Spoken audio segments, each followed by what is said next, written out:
Jadi saya tidak kata yang sebenarnya nadi sesuatu bisnes untuk berjaya adalah bergantung 100% pada marketing, tidak.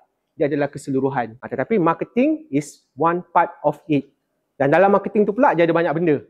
Video lah, poster lah, strategi lah, funnel lah, messaging platform lagi kan. Google, Facebook, TikTok. Jadi macam mana kita nak outstand daripada kita punya pesaing tu, kita kena biar orang lain yang cakap benda bagus tentang kita instead of kita yang cakap. Kalau kita cakap, dia macam kita mempromosikan diri kita lah. Jadi dekat sini kalau kita nampak, saya dah tahu dah pattern-pattern customer saya macam mana dulu. Sebab saya nak target yang memang high end, yang boleh bayar mahal, yang boleh bayar untuk wedding, nikah, sanding, tandang, total harga 20-30 ribu. So macam selalunya paymaster of course the parent lah. Jadi saya akan interview parent. Pengantin tu pengantin lah, kita ambil lah juga. Tapi parent tu penting. Bila saya pakai video testimoni parent tu, bila saya run iklan, bila orang inquiry kat WhatsApp, saya tunjuk video tu dekat dia. So the paymaster tu, dia akan lagi trust another paymaster lah, yang reflect dia punya persona. Kalau yang tukang bayar ni adalah parent, tapi dia tengok video testimoni daripada pengantin dengan anak-anak, dia macam tak apa-apa relatable. Jadi sebab tu, the persona tu penting. Jadi kita kena pelbagaikan konten-konten, especially kalau untuk transform orang punya kepercayaan terhadap kita tu, kita kena create the persona lah. Jadi for example,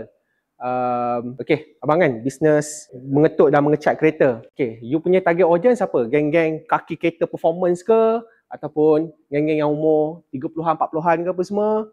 Jadi the message yang kita nak kena deliver tu kena sampai dekat golongan-golongan tersebut. Contoh kalau antara kerisauan ataupun masalah orang, kalau dia nak hantar kereta, kalau saya punya kes lah, aduh nak kena hantar, kan patah kaki sebab tak ada kenderaan pula apa semua kan. Berapa lama boleh siap So golongan ni adalah golongan yang bekerja, yang dia tak ada kereta sebab nanti dia tak boleh nak cari makan. Tak boleh pergi kerja ke apa semua, kena ambil cuti, banyak hal.